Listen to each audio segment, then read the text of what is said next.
आज कथा का विराम दिवस है। हमारा केवल इतना सा निवेदन है, आपको जहाँ जगह मिले वहाँ बैठकर सुनो। आपके आसपास में कोई पानी देने आए, कोई बिस्कुट देने आए तो उनके भी पाँव पड़ लो कि हमें कथा के बाद दे देना, पर हमें 3 घंटा की कथा सुन लेने दो, क्योंकि आज विराम दिवस की कथा है। जितनी झोली भरकर बाबा से प्रार्थना कर सकते हो तो नहीं करना, तो वो झोली भरकर मेरा महादेव भी आपको दे देगा।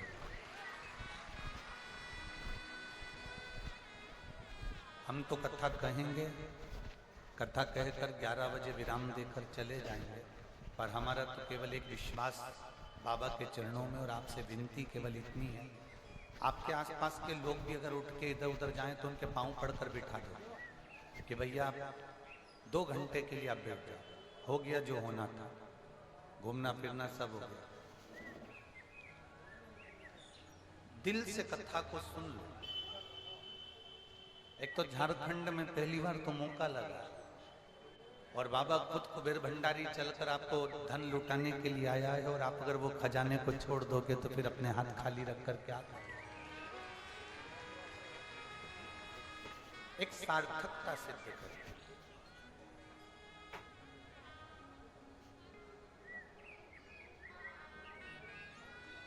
विचार करिएगा।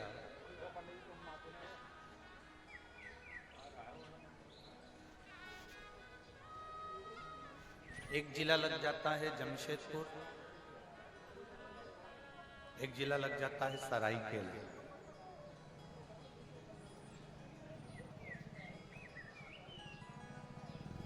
और दोनों के बीच में ये कथा चल रही है।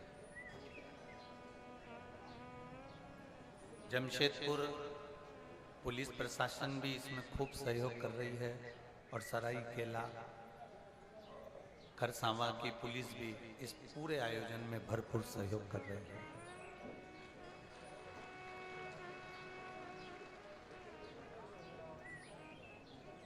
ये बेटी ने,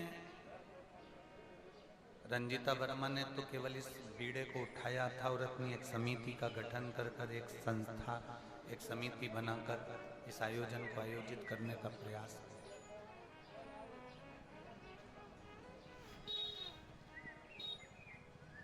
हमें बहुत अच्छा लगा। एक कथा हमने काशी में बांची थी, और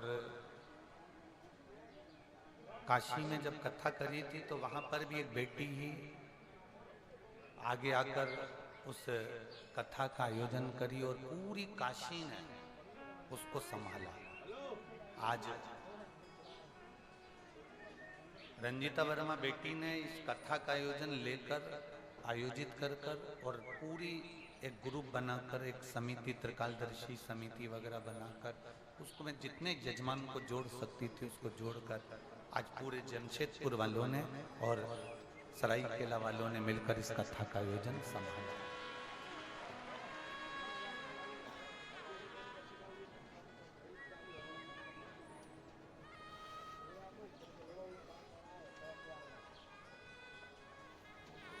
जिसको शिव पकड़ता है फिर मेरा भोलेनाथ उसको छोड़ता नहीं। आप बाजार में जा रहे हो, आप मेले में जा रहे हो, आप घूमने के लिए जा रहे हो, आप बाबा धाम जा रहे हो, और आप पिताजी के साथ में, अपने पापा के साथ में, अपनी मैया के साथ में, अपनी माता के साथ में जा रहे हो, और माता का हाथ आप पकड़े, पिता का हाथ आप पकड़े हो सकता है भीड़ में कहीं ना कहीं माता पिता का हाथ आपसे छूट जाए, हो सकता है कि भीड़ में माता पिता का हाथ आपसे छूट सकता है, पर आपने माँ बाप का हाथ नहीं पकड़ा और माता पिता से कहा कि मेरा हाथ पकड़ लो, माता पिता से कहा कि मेरी उंगली पकड़ लो, माता पिता से कहा कि मेरा हाथ पकड़ लो, तो ईमानदारी से बोलना, झारखंड की जीजियों और मेरे जीजाओं, मेरी बेटियों और मेरे भाई और मेरी बहनों, मेरी माताओं, बड़े प्रेम से बोलना कि आप अगर माता पिता की उंगली पकड़े हो तो वो भीड़ में छूट सकती है। आप अगर माता पिता का हाथ पकड़े हो तो वो भीड़ में छूट सकता है, पर यदि माता पिता ने तुम्हारा हाथ पकड़ा है तो वो भीड़ में छूटेगा क्या? नहीं, वो छूटता ही नहीं। मेरा भोलेनाथ, मेरा शिव, मेरा ओघड़दानी, मेरा शंभु वो पिता है। और शिव केवल पिता नहीं, शिव शक्ति भी है, शिव देवी भी है, शंकर पिता भी है और शंकर माता भी है।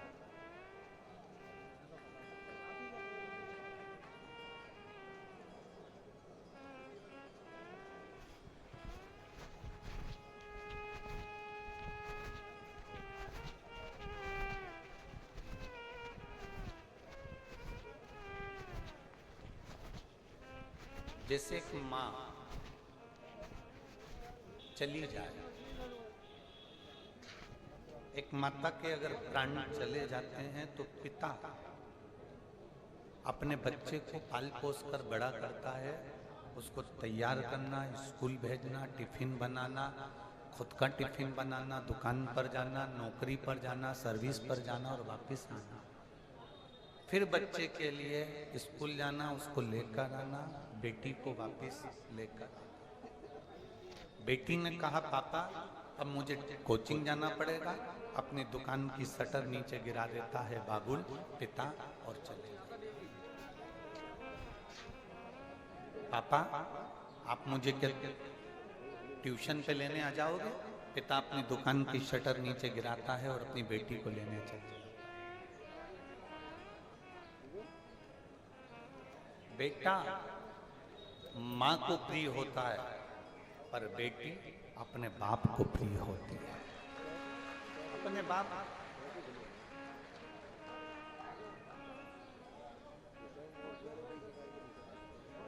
और जितनी शंकर के मंदिर में जा रही हैं, जितनी शिव जी के मंदिर में जा रही हैं, मेरी जीजियां जा रही हैं, मेरी बेटियां जा रही हैं, पुरुष भी जा रहे हैं, जेंट्स भी जा रहे हैं, भाई भी जा रहे हैं, मेरे बेटे भी जा रहे हैं। पर सबसे ज्यादा मात्रा में अगर कथा में जाती हैं तो बेटियां जाती हैं, माताएं जाती हैं, मंदिर भी जाती हैं तो बेटियां जाती हैं, माताएं जाती हैं। बेटियां जा रही हैं, माताएं जाती हैं। पिता, वो शिव हमारा पिता है, वो भगवान शंकर हमारा पिता है, वो शिव हमारा पिता है। इसलिए वो अपनी बेटी का जब हाथ पकड़ लेता है, जल चढ़ाने वाले हाथ को जब हम आगे बढ़ाकर शंकर जी पे जल चढ़ाते हैं तो मेरा महादेव आपके हाथ को पकड़ लेता है। वो ये नहीं कहता कि तू मेरी उंगली पकड़, वो कहता है मैं तेरा हाथ पकड़ूंगा। तू मेरी उंगली पकड़ेगा, तू मेरा हाथ पकड़ेगा तो कहीं छूट सकता है, पर एक बार उस परम पिता ने अगर तेरा हाथ पकड़ लिया तो जिंदगी भर छूट नहीं सकता।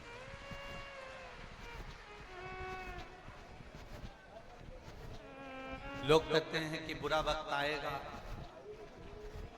तब पता चलेगा, बुरा वक्त आएगा तब मालूम पड़ेगा, बुरा वक्त आएगा तब देखा जाएगा।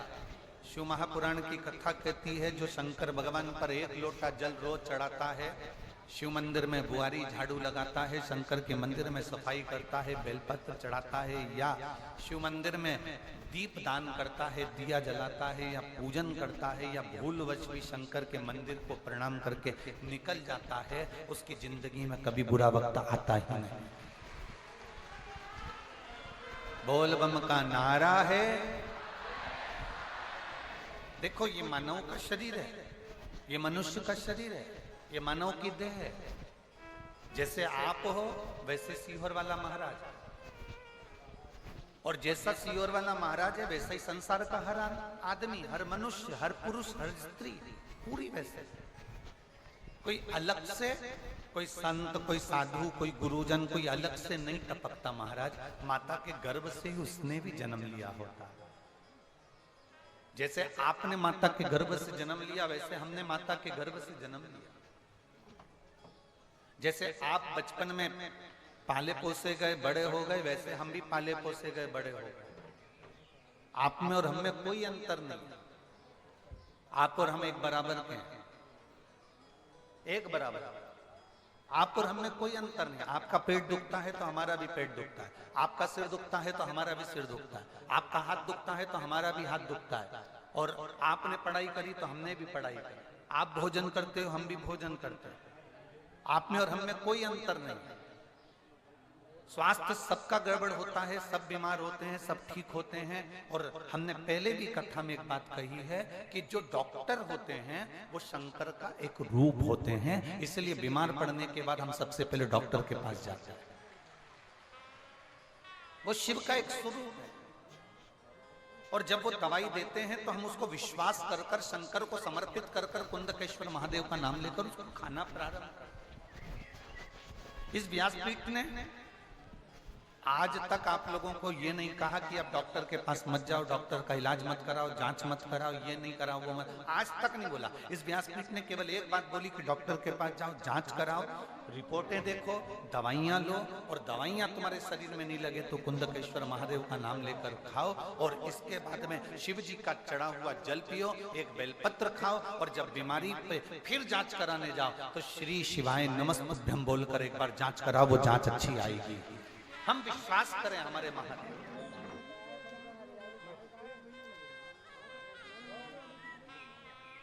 हमारे कर्म का भोग हमको भोगना है और तुम्हारे कर्म का भोग तुम्हें भोगना है। कबीरदास जी ने बड़ा सुंदर कहा, गुरु की करनी गुरु भरेगा, चेला की करनी चेला, और उड़ जाएगा हंस अकेले। गुरु की करनी गुरु को भरना है, चेला की करनी चेले को भरना है, कोई दूसरा ना भरे।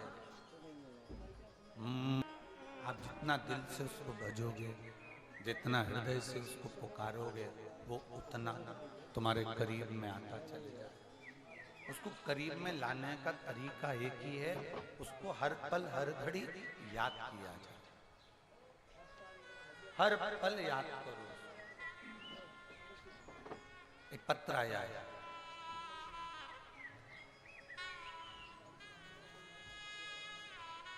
मैं नीलम पलामू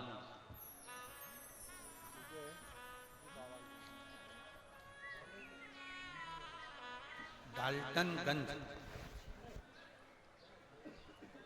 की निवासी हूं। मैं नीलम पलामू डाल्टनगंज की निवासी हूं।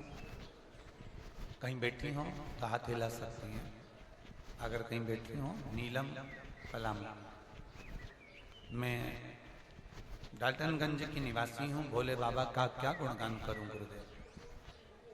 मेरे पास तो बाबा के लिए बोलने के लिए शब्द ही नहीं। मेरे बाबा की महिमा का क्या गुणगान करूं गुरुदेव। आपकी एक कथा जब मुझे विश्वास नहीं था, मैं शिव को मानती नहीं थी, तब मैं पहली बार जिद कर कर अपने परिवार वालों से और ये कहकर गई थी कि वो सियोर वाला महाराज इतना चिल्ला चिल्ला कर कहता है कि कथा के पंडाल में बैठकर कथा सुनने का फल मिलता है, तो मैं काशी में विश्व सुंदरी पुल के नीचे आपने जो कथा कही थी उसको सुनने के लिए गई थी। और वहां बाबा से मैं प्रार्थना कर कर आई थी कि बाबा मेरी नौकरी नहीं है और मैं प्राइवेट एक भी नौकरी नहीं करना चाहता। मैं इस विश्व सुंदरी पुल के नीचे आई हूं और वो सियोर वाला महाराज इतना कहता है कि बाबा सुनता है, तो पंडाल में विनती कर कर जा रही हूं। मेरी नौकरी लगेगी तो मैं पास में कहीं कथा होगी तो जरूर जाऊंगा। आज मेरे बाबा को मैं धन्यवाद देने आई हूं। विश्व सुंदरी पुल के नीचे मैंने शिव महापुराण की कथा काशी में सुनी थी। उसके 3 महीने आप कहते हो, पर मेरा 2.5 महीने के अंदर मेरा सरकारी नौकरी टीचर में लग गई है। मैं बाबा को यहाँ प्रणाम करने के लिए। कहीं बैठी हैं? अच्छा इधर बैठी, हाथ हिला दो एक बार। जहां बैठी हैं टीवी पर दिख जाओगे, हमें तो आप नजर नहीं आ रहे हो पर दिख जाओगे। शिव कथा कर रहे, ये आप लोगों का जो विश्वास है, आप लोगों की जो दृढ़ता है, आप दिल से सुनो, बहुत दिल से। और मेरा निवेदन, फिर निवेदन करूंगा, आगे आने की जिद ना करते हुए लोगों को परेशान ना करिए। जहां जगह मिल जाए आप कथा को सुनिए, जिससे ये एक कथा इन्होंने सुनी और दूसरी कथा में इनका पत्र आया। हम चाहते हैं आप भी कथा सुनकर आज की जाओ तो अगली कथा में आपका पत्र आए। बस यही बाबा से प्रार्थना, जहां जगह मिल जाए वहां बैठो, सुनो।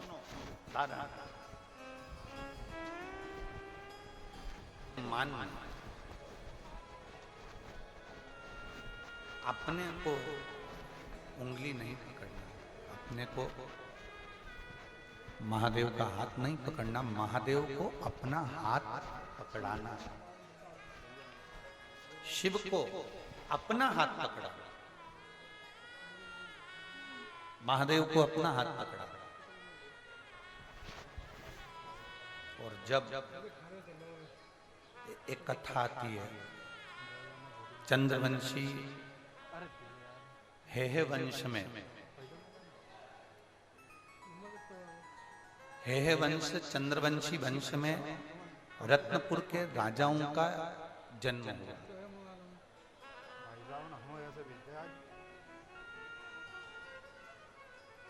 हेहे वंश चंद्रवंशी में रत्नपुर के राजाओं का जन्म हुआ। उसी में रत्नदेव तृतीया के 2 पत्नियां थीं। बहुत सावधानी से सुनना। इसमें जो एक विधान बताया गया है पूजन का, वो विधान आपकी जिंदगी में अगर आपने एक बार कर लिया तो आपके मनोकामना के लिए वो विधान बहुत सुंदर है। आप उसको स्मरण करिएगा। जितने आस्था पर सुन रहे हैं, जितने फेसबुक यूट्यूब पर सुन रहे हैं, जितने मोबाइल पर श्रवण कर रहे हैं, बड़े भाव से, थोड़ा प्रेशर बढ़ाइए।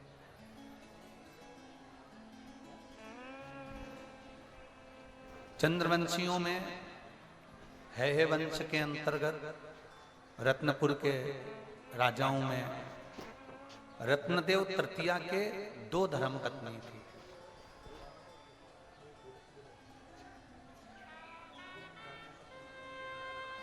हेहे वंश के अंदर हेहे चंद्रवंश के अंतर्गत भगवान शंकर के उपासक बहुत होते।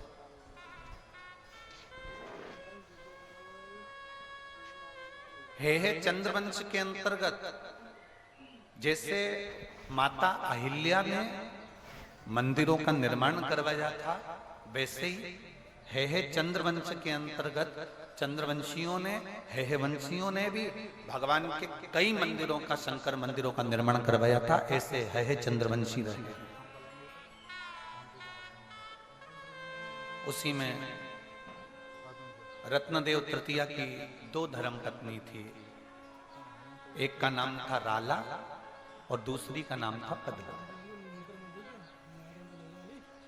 एक राला है और दूसरी पद्मा।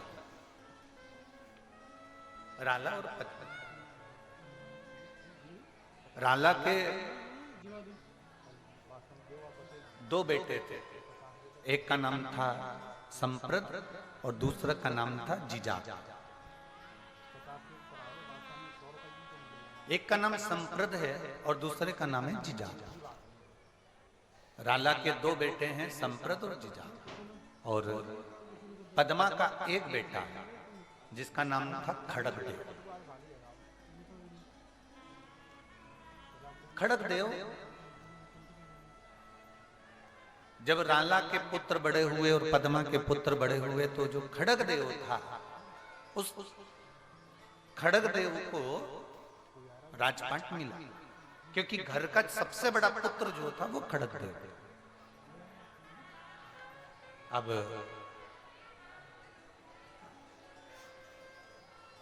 खड़गदेव का विवाह हो गया, उसकी धर्मपत्नी आ गई। और कभी कभी ऐसा होता है, बहुत बहुत ध्यान देना, कि कभी कभी ऐसा होता है कि परिवार में भगवान का कोई पूजन करने वाला नहीं होता। कभी कभी हमारे घर में पति मंदिर नहीं जाए, मंदिर ना जावे, पूजन ना करे, देवर पूजन ना करे, जेठ पूजन ना करे, जेठानी भी ऐसी आ गई जो कभी मंदिर ना जाए, पूजन ना करे। सास भी ऐसी कि वो कभी मंदिर में थोड़ी देर बैठ गई तो बैठ गई, अगरबत्ती लगा ली तो लगा ली, पूजन कर ली तो कर ली, नहीं तो नहीं कर ली। पर भगवान की कृपा ऐसी होती है कि कभी कभी जिस घर में कोई पूजन करने वाला नहीं होता, जिस घर में कोई भगवान को मानने वाला नहीं होता, ऐसे घर में भगवान किसी ना किसी को एक को ऐसा भेज देता है जो उसके पूरे घर को पार लगा देता है। कोई एक ऐसा है। हिरण्यकशिपु के घर में भी प्रहलाद आ गए थे और प्रहलाद ने पार लगा दिया था। हिरण्यकशिपु के घर में भी एक प्रहलाद ने पूरी पीढ़ी को पार लगा दिया था। ऐसे ही किसी ना किसी के घर में कोई ना कोई बहू ऐसी आ जाएगी, कोई पोता ऐसा हो जाएगा, कोई नाती हो जाएगा, कोई जमाई ऐसा मिल जाएगा, कोई बेटी ऐसी मिल जाएगी, कोई ये नहीं मिलेंगे तो कोई नौकर चाकर ऐसा मिल जाएगा जो सेवा में लगे। एक पत्र है,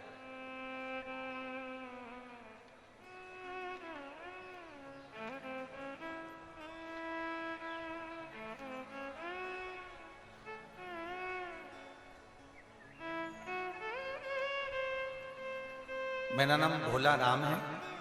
मैं कोडरमा जिला झारखंड के केडिया धर्म कांटा से हूँ। मेरा नाम भोला राम है। मैं कोडरमा जिला झारखंड केडिया धर्म कांटा से हूँ। सही नाम बोला? ठीक है। कहीं बैठे हों भोला राम जी तो हाथ हिला सकते हैं। कहीं भोला राम जी बैठे हों तो हाथ हिला सकते हैं। मैं भोला राम, कोडरमा जिला झारखंड, केडिया धर्म कांटा से। मुझे कैंसर हो गया था। आप लोग पत्र पढ़ें एलईडी पर, आस्था चैनल पर और मोबाइल पर। मुझे कैंसर हो गया था और कैंसर के बाद में एक तरफ लकवा मार दिया था। कैंसर भी हो गया और लकवा भी लग गया। अब बाबा का मैं क्या गुणगान करूं गुरुदेव। मुझे साल 2021 में 22 में ब्लड जाना प्रारंभ हो गया। डॉक्टर ने मुझे ऑपरेशन के लिए बोल दिया, जिसके लिए मुझे 2.5 लाख रुपए की जरूरत थी, लेकिन मैं उतने पैसे लेकर नहीं गया था, जिसके लिए मुझे वापस अपने गांव में आना पड़ा। जब मैं गांव में वापस आ गया, किसी ने मुझे बताया, कोई अभी आपको कहा था कि कोई ऐसा मिल जाता है जो आपको सतमार्ग बता देता है। किसी ने मुझे बताया कि तुम रोज शिव जी के 1 लोटा जल चढ़ाने जाया करो। सियोर वाला महाराज बोलता है 1 लोटा जल सारी समस्या का हल। तभी मैंने भक्ति भाव से रोज सुबह पहले शिव जी को जल चढ़ाता और बाबा को नमन कर कर अपना जो काम था मेरा रोज का टेम्पो चलाने का। गुरुजी, मैं टेम्पो चलाता था तो मेरा काम टेम्पो चलाने का था, मैं टेम्पो चलाने चला जाता। सबने कहा कि ऑपरेशन कराना पड़ेगा, कैंसर भी है, पैरालिसिस भी आ चुका है, ब्लड लगातार जा रहा है, ऑपरेशन कराना पड़ेगा। पर मैं बाबा का क्या गुणगान करूं गुरुदेव। मैंने रोज एक बेलपत्री बाबा को चढ़ी हुई खाना प्रारंभ करी, शिव जी को जल चढ़ाना प्रारंभ करा और आज मैं बाबा के कथा में बैठा हूं, अपनी गाड़ी खुद चलाता हूं और मेरा कैंसर भी समाप्त हुआ और मेरा पैरालिसिस भी ठीक हुआ। मैं बाबा को नमन करने के लिए। जिस भजन की लाइन हमने आज तक नहीं गाई, उन्होंने एक लाइन कुछ लिख के भेजा है, शायद कोई गाने की है। अगर बच्चे पहचान जाएंगे तो उसकी धुन शायद बजा दे।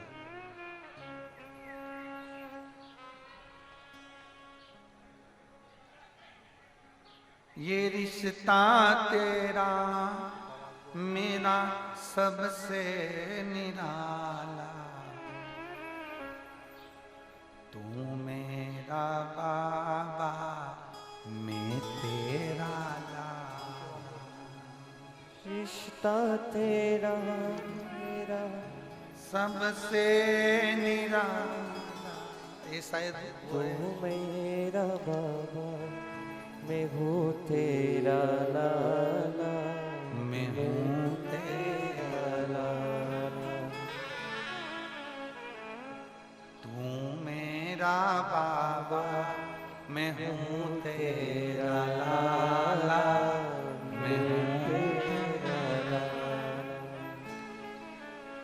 रिश्ता तेरा मेरा सबसे प्यारा, रिश्ता तेरा मेरा सबसे है प्यारा। तू मेरा बाबा, मैं हूँ तेरा लाला, मैं हूँ तेरा लाला। एक बार वापस। रिश्ता तेरा मेरा सबसे है प्यारा। आप भी बोलो। रिश्ता तेरा मेरा सबसे है प्यारा, रिश्ता तेरा मेरा सबसे है प्यारा। तू मेरा बाबा, मैं हूँ तेरा लाला, मैं हूँ तेरा लाला। तू मेरा बाबा, मैं हूँ तेरा लाला, मैं हूँ तेरा लाला।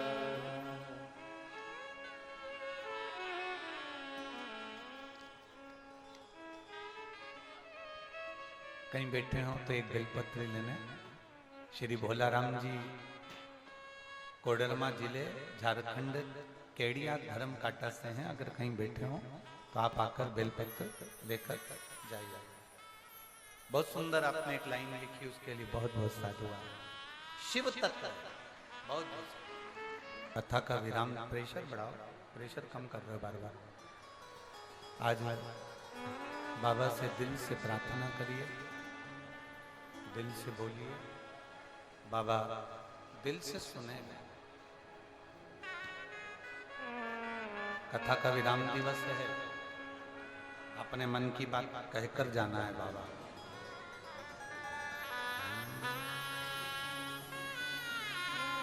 श्री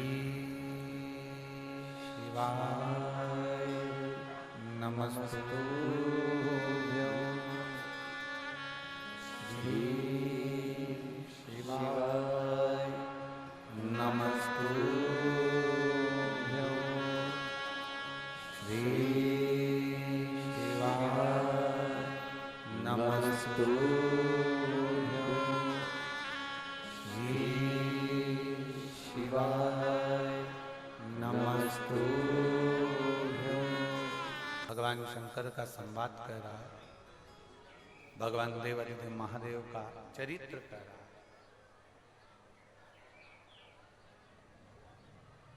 अपने को शिव को देना है। खड़गदेव की शादी हो गई, धर्मपत्नी भजन करने वाली। घर में कोई एक आध सदस्य ऐसा आ जाता है जो भगवान की विरल भक्ति में डूबा रहता है। घर में एक व्यक्ति ऐसा आ जाता है जो हमारे पूरे कुल को, पूरे घर को तार देता है। जैसा इन्होंने लिखा कि किसी व्यक्ति के कहने पर हम शिव मंदिर जाना प्रारंभ किया, भगवान के मंदिर जाना प्रारंभ किया।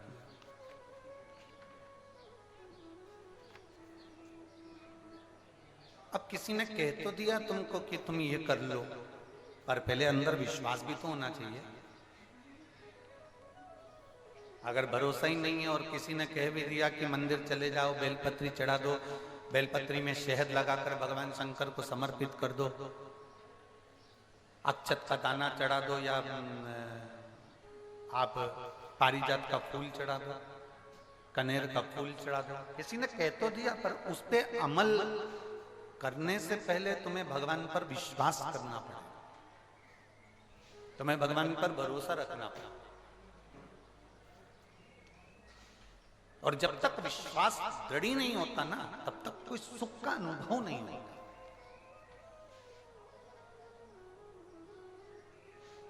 हमने विश्वास को तो दृढ़ बनाया ही नहीं। ये उसी में का हाल है कि हम गंगा का स्नान तो कर रहे हैं, पर गंगा को पानी मानकर स्नान कर रहे हैं। हम गंगा को मां मानकर स्नान नहीं कर रहे। जिस दिन हम गंगा मैया को मां मानकर स्नान करेंगे, उस दिन हमारे सारे पापों को गंगा धो देगी। और हम पानी मानकर स्नान करेंगे तो केवल वो हमारे मेल को, हमारे मल को धोती है, हमारे पाप को नहीं धोती।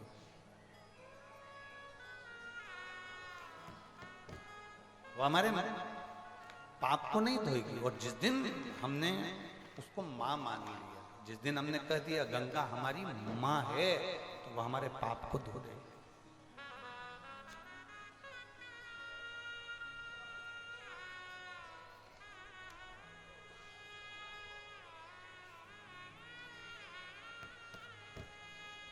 सोलह श्राद्ध आती है,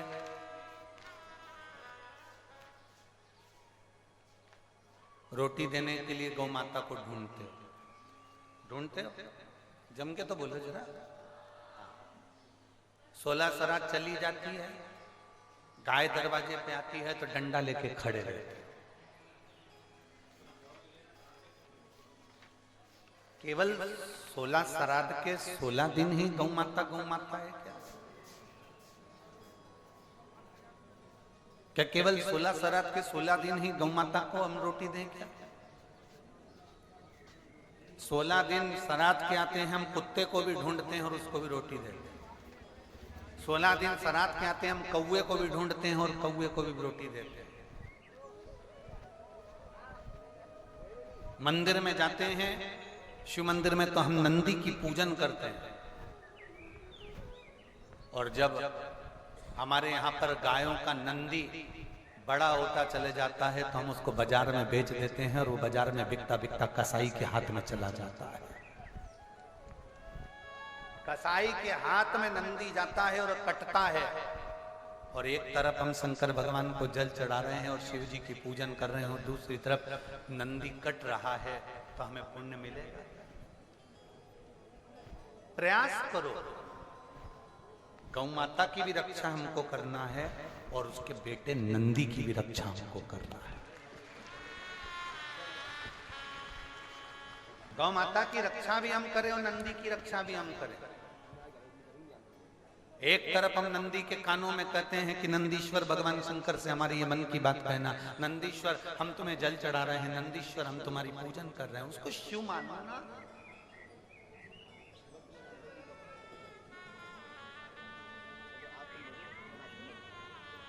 हमारी सीहोर की गौशाला में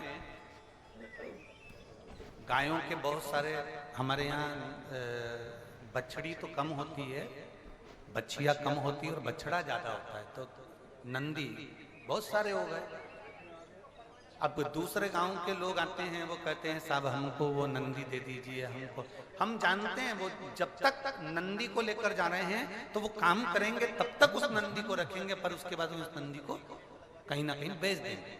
तो हमारी गौशाला का नियम है सीहोर की, हम सीहोर की गौशाला में ना तो किसी को गाय देते हैं और ना हमारी सीहोर की गौशाला से किसी को नंदी देते हैं। हमारी गौशाला में जो नंदी है, गौ माता है, वो प्रेम से भोजन करे और वहां आराम से पंखे लगे हैं, कूलर लगा है, अपनी आराम से मस्ती में रहे, उससे बढ़कर कोई।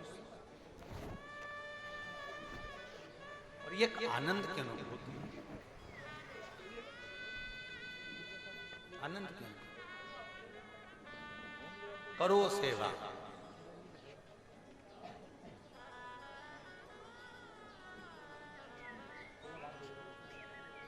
गाय को रोटी दे दी, नंदी दरवाजे पर खड़ा हुआ, डंडा मारकर भगा दिया, नहीं, हकदार है वो धर्म है। जिस धर्म पर भगवान शिव बैठे हैं, भगवान शंकर जिसके ऊपर विराजमान, धर्म की रक्षा करना हमारा फर्ज है। हम सभी तो चिल्ला चिल्ला कर कहते हैं धर्म की, अधर्म का प्राणियों में विश्व का कब होगा? नहीं, आप रोज बोलते हो विश्व का, तो कल्याण होने के लिए भी तो अपने को करना पड़ेगा कोई। परंतु ये लोग कह देते हैं कि विश्व का कल्याण हो, विश्व का कल्याण हो, है एक तरफ कह देते कल्याण और दूसरी तरफ अगर कहीं मालूम पड़े कोई बिस्कुट बट रहा हो, पानी की बोतल बट रही हो, तो पहले अपने कल्याण की सोचते हैं, विश्व के कल्याण को तो जाने।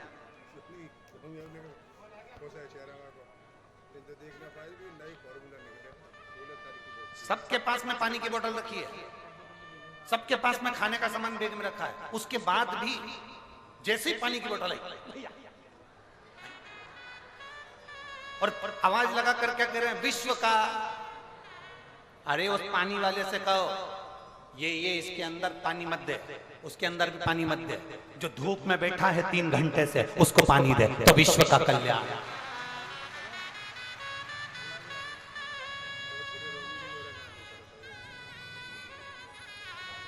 हमारे पास रखा है, ज्यादा वजन कर लेंगे तो यहां से पैदल ऑटो तक कौन तोक के ले जाएगा, क्योंकि आसक्ति तो इतनी है कि बोतल छूटेगी नहीं, और भरी हुई बोतल और नहीं छूटेगी, तो ये 2-4 बोतल को उठा के कौन ले जाएगा? अपने से अपनी वजन नहीं चल रही है, धीरे धीरे चलते चलते तो अपन ऑटो तक पहुंचेंगे, रिक्शे तक पहुंचेंगे, गाड़ी तक पहुंचेंगे। तो भैया जिसको जरूरत है उसको दे दो, और हमारे पास एक बोतल ज्यादा रखी है, ये भी ले जा, उसको बांट पाए। क्या करेंगे हम? थोड़ा सा पानी पीना है, ज्यादा पी लेंगे, जाने का रास्ता भी नहीं, चले गए तो आओगे नहीं, हम तो वो लिमिट का हो। लोग कहते सिवर वाला महाराज बहुत गड़बड़ बोलता है, अब बोले सो तो क्या बोलो, तुम बोलो कि महाराज गड़बड़ बोलता।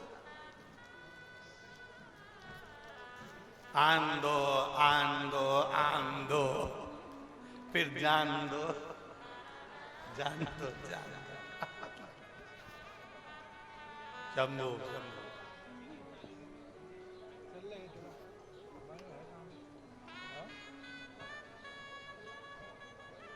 जय जोहार। अब कहे सो ठीक, ना कहे सो ठीक। शिव कथा कह रहे हैं, खड़गदेव की धर्म पत्नी एक ऐसी आई जिसने भगवान की भक्ति में रमा दिया सबको, सबको रमा दिया। कोई घर का एक व्यक्ति ऐसा होता है जो सबको भगवान की अविरल भक्ति में रमा देता है। घर में कोई पोता, कोई पोती, कोई बेटा, कोई बेटी, कोई नाती, कोई पंती, कोई एक आध ऐसा हो जाएगा। 4 बहुएं हैं, 3 भगवान को नहीं मानती, 1 मानने वाला मिल जाए। 10 लोग नहीं मानते, 1 लोग मिल जाएगा, पर मिलेगा। और कभी कभी तो ऐसा भी होता है, आप शिव मंदिर जाते हो ना, आपको देखकर भी लोगों को प्रेरणा मिल जाती है और वो भी शंकर के मंदिर जाना प्रारंभ। शिव कथा कर रहे, आप उसके आश्रित होकर।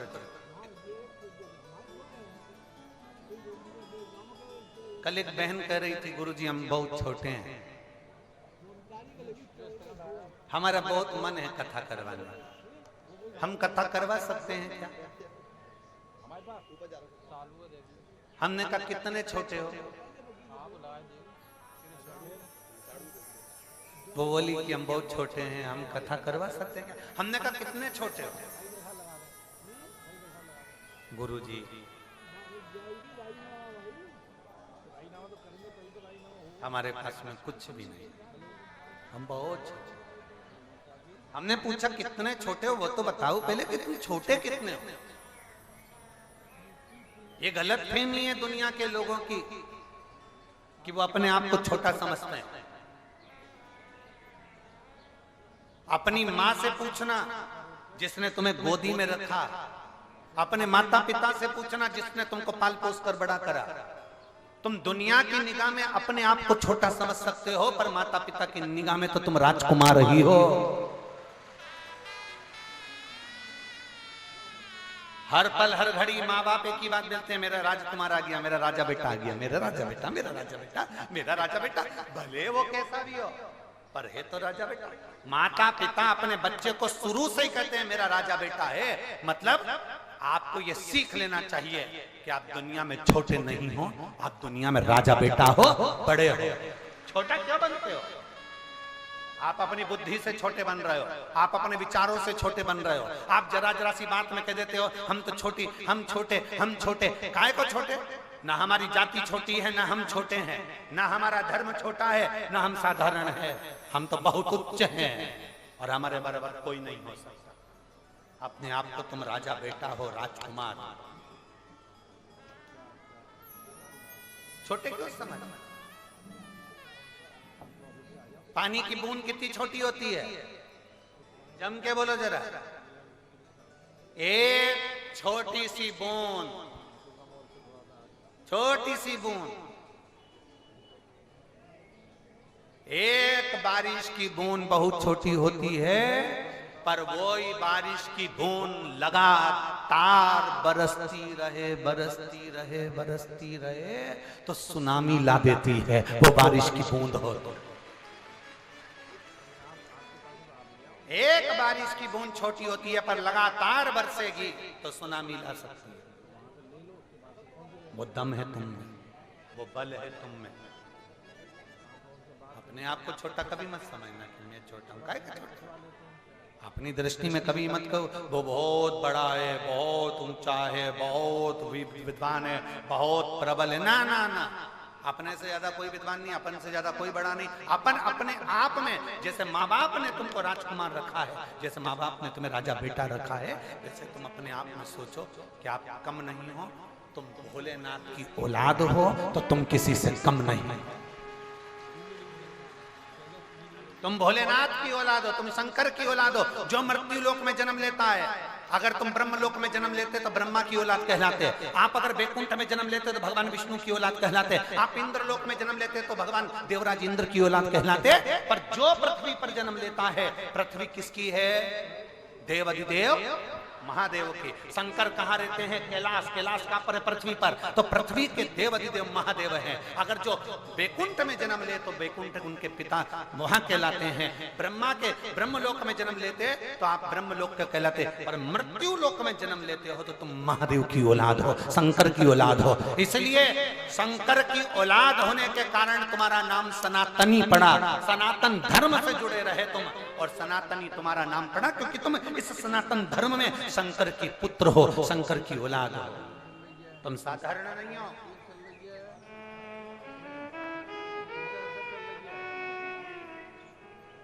जपने का तरीका अलग है। कोई कोई उसको कुछ बोलता है, कोई उसको कुछ बोलता है।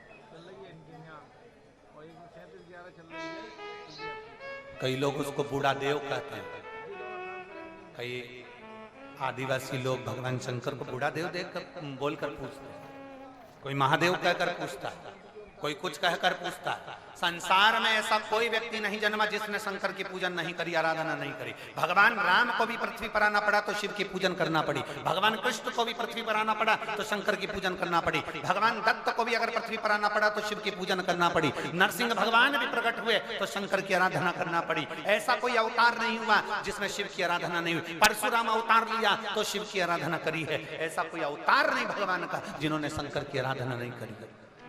शिव की आराधना में सब डूबे हैं, तो हमारा भी फर्ज है कि हम शंकर को पकड़े।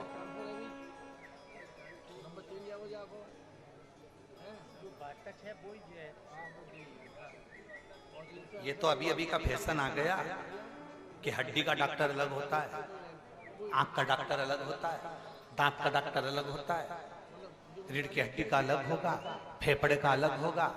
पर कोई बुजुर्ग माता बैठी हो, बुजुर्ग पिता बैठे हो तो उनसे पूछना पहले क्या अलग अलग डॉक्टर होते थे? अरे पूछो उनसे, बताएंगे तुमको। पहले अलग अलग डॉक्टर होते थे? नहीं। फैमिली का एक डॉक्टर होता था, उसी के पास चले जाते थे। पाँव दुख रहा है, हो साहब, हाथ दुख रहा हो साहब, सिर दुख रहा हो साहब। एक डॉक्टर होता था, वो सबका इलाज कर देता था। उसी तरह एक महादेव सारे संसार का इलाज करता है।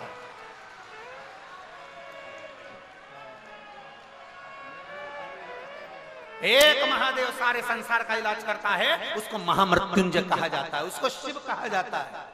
वो तो दुनिया ने, जैसे डॉक्टर अलग अलग हो गए उसी तरह दुनिया ने पंथ अलग बना लिया। हम नारायण वाले हम नारायण को मानेंगे, हम तिरुपति जाएंगे, हम शंकर मंदिर नहीं जाएंगे, हम श्री जी वाले हम नाथ द्वारा जाएंगे, हम शंकर मंदिर नहीं जाएंगे, हम ये वाले हम इस मंदिर नहीं जाएंगे, हम राम वाले हम इस मंदिर नहीं जाएंगे, हम देवी वाले इस मंदिर नहीं जाएंगे, हम उस मंदिर, ये सबने अपने अपने डॉक्टर कर लिए। पर याद रखना, डॉक्टर कितने भी बना लो, पर आखिरी का एक ही डॉक्टर रहेगा। मरने के बाद तुम कहीं पर भी मरो, आखिरी में शमशान शंकर के पास तो जाना पड़ेगा कहीं भी। मेरे भोलेनाथ को उनके ससुर ने श्राप दिया था, शंकर मैं तुझे श्राप देता हूं, तू शमशान में निवास करेगा। शंकर भगवान खुश हो गए थे, अपना गांव अच्छा है, शमशान में रह लेंगे। पार्वती जी ने कहा अपन शादी के बाद कहाँ रहेंगे? पार्वती जी से शिव जी ने कहा शमशान। पार्वती जी बोली प्रभु ये कोई बात होती है? शादी के बाद अपन कहाँ रहेंगे? लोग मकान बनाते हैं, घर बनाते हैं, परिवार बनाते हैं, गाड़ी बंगला सब बनाते हैं, अपन कहाँ रहेंगे? भगवान शंकर ने कहा शमशान। पार्वती का मुंह उतर गया, शादी के बाद लोग शमशान जाते हैं, यहाँ तो लोग मेहंदी लगा लें, हल्दी लगा लें तो शमशान नहीं जाते। घर में लगन आ जाती है तो किसी मरने वाले के घर नहीं जाते। बोलो री जीजिए सही है कि गलत है? हाथ में मेहंदी लग गई तो कोई शमशान नहीं जाता, हल्दी लग गई तो शमशान नहीं जाते, घर में फंक्शन होता है तो शमशान नहीं जाते, घर में लगन लिखा गई तो शमशान नहीं जाते। और भोलेनाथ जी क्या कर रहे हैं कि पार्वती जी ने पूछा शादी के बाद अपन दोनों कहाँ रहेंगे? तो शिव जी बोले शमशान में रहेंगे। पार्वती ने कहा शमशान में क्यों प्रभु, अपन और कहीं नहीं रह सकते? शंकर भगवान बोले अपने इतने सारे रिश्तेदार हैं, सबसे मिलने जाएंगे तो अपना आधा समय तो यही बेकार हो जाएगा, इसलिए शमशान में रहेंगे तो सब यहीं आ जाएंगे, अपने को कहीं नहीं जाएंगे। कोई आज आएगा, कोई कल आएगा, कोई परसों आएगा, कोई 4 साल, कोई 10 साल, कोई 20 साल बाद आएगा, पर आएंगे सब।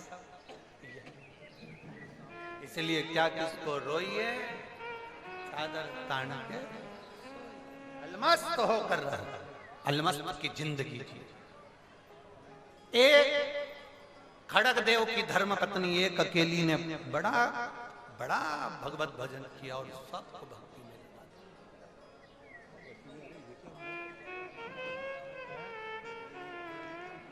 उसका एक नियम बड़ा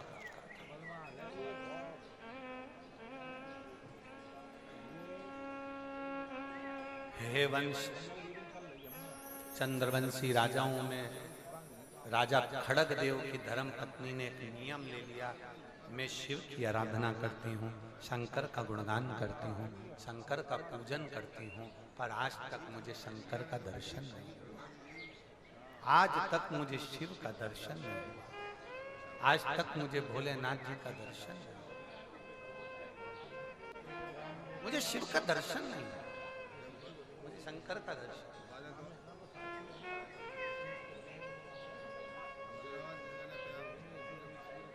मुझे शिव का दर्शन नहीं,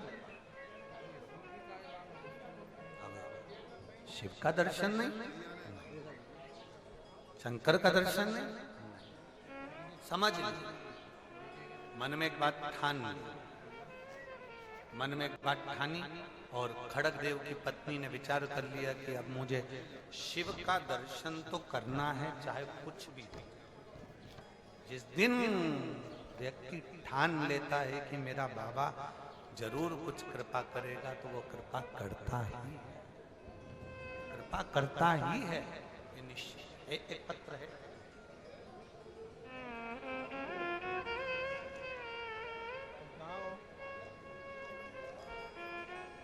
मैं ममता पारीक, खड़गपुर पश्चिम बंगाल से हूँ, मेरा मोबाइल नंबर ये है, कहीं बैठी हो तो हाथ हिला सकती हैं। मैं ममता पारीक, खड़गपुर पश्चिम बंगाल से हूँ, मेरा मोबाइल नंबर ये है, कहीं बैठी है? अच्छा यही है, हाथ हिला। श्री शिवाय नमस्ते। बाबा के एक लोटे जल का मैं क्या वर्णन करूं गुरुदेव। मैं खड़गपुर पश्चिम बंगाल से आई हूं गुरुदेव, 2019 से आपकी कथा सुन रही हूं। जब सबने हमारा साथ छोड़ दिया, कोई साथ नहीं दिया, इतना धोखा जिंदगी में मिला है गुरुदेव कि मैं वर्णन नहीं कर सकता। हर तरह से धक्के खाना, दरबदर जाना, ये सब कुछ हमारी जिंदगी में हमने सहा। 2019 से आपकी कथा आस्था चैनल के माध्यम से श्रवण कर रही हूं। जब सब साथ छोड़ देते हैं, आप कहते हो कि भोलेनाथ हाथ पकड़कर रखता है, और सत्य है मैं कहीं नहीं गई। मेरी दुख की घड़ी में लोग कहते हैं वहां चल चलो, वहां ऐसा हो जाएगा, वहां चल चलो, वहां ऐसा हो जाएगा, वहां चलो, वहां ऐसा हो जाएगा। मैं कहीं नहीं गई। आपकी कथा सुनकर केवल मैं महादेव के मंदिर में एक लोटा जल चढ़ाने के लिए गई, और बाबा बाबा बाबा है। मेरे बाबा ने मेरा साथ दिया, ऐसी कृपा कर दी मेरे बाबा ने एक लोटा जल चढ़ाते चढ़ाते कि मेरी जिंदगी बदल। मेरे घर में बहुत दिक्कत थी, मेरी बेटी का विवाह नहीं हो रहा था। बाबा की कृपा से मेरी बेटी की सगाई हो गई, अच्छे घर में उसका संबंध हो गया। मेरे बेटे का कहीं नौकरी नहीं था, मेरे बेटे की नौकरी नहीं थी। बाबा को जल चढ़ाते चढ़ाते मेरे बाबा ने नौकरी भी मेरे बेटे को दिला दी। और मैं क्या वर्णन करूं गुरुदेव, कमाई का साधन नहीं था तो मेरे बाबा ने मेरे यहाँ एक गाड़ी भी दिला दी, जिस गाड़ी से हमारा पूरा घर आज चल रहा है, और मेरा बेटा भी नौकरी कर रहा है। एक बार हाथ दिला दी। श्री शिवाय नमस्ते। बाबा, केवल मैं बाबा का धन्यवाद करने के लिए खड़गपुर से यहाँ आई हूँ, और मैं पश्चिम बंगाल खड़गपुर की रहने वाली हूँ। ये शिव तत्व है, बैठिए बैठिए। ये शिव तत्व है, ये उघड़ी है, शंभु, ये त्रिकालदर्शी, ये कैलाशी, ये अविनाशी, ये शंभु। अपने विश्वास को हम जब प्रबल करें, शिव क्यों ना। और खाली ना जाता कोई, एक बेलपत्र ले जाओ जाओ। दिल से करा प्रार्थना सुनता। मेरी जीजियों, बहुत दूर दूर से आप लोग आए हो, कोई बंगाल, कोई उड़ीसा, कोई छत्तीसगढ़, कोई इस झारखंड की पवित्र भूमि से भी बहुत दूर दूर से आप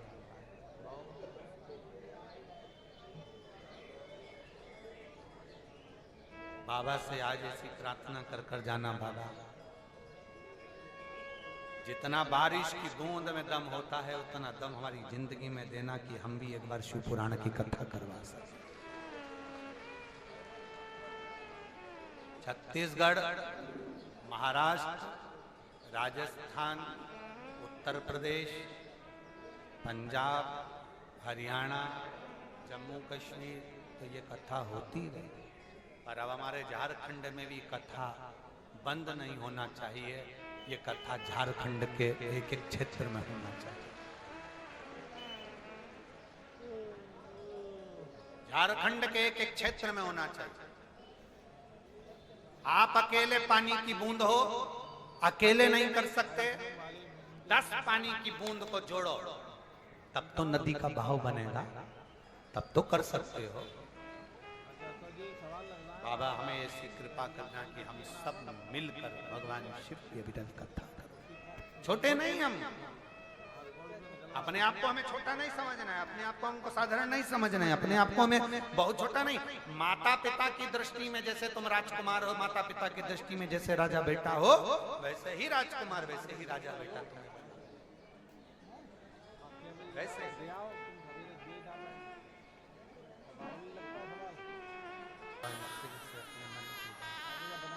बाबा से अपने दिल की बात भाव के साथ में, आनंद के साथ में कहेंगे। बाबा से अपने मन की बात को बड़े भाव के साथ प्रार्थना करेंगे। जहाँ जगह मिल जाए वहाँ बैठकर भगवान शिव से अपने हृदय की बात कहने का प्रयास।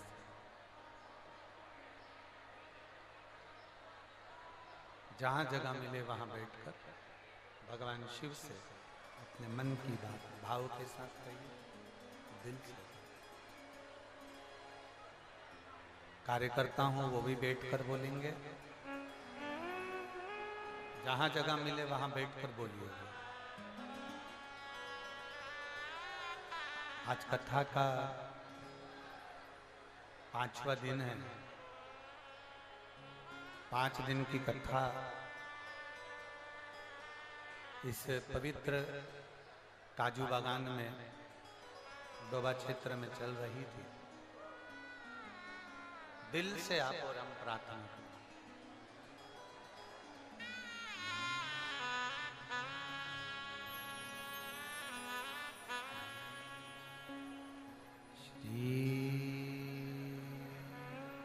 शिवाय नमस्तु।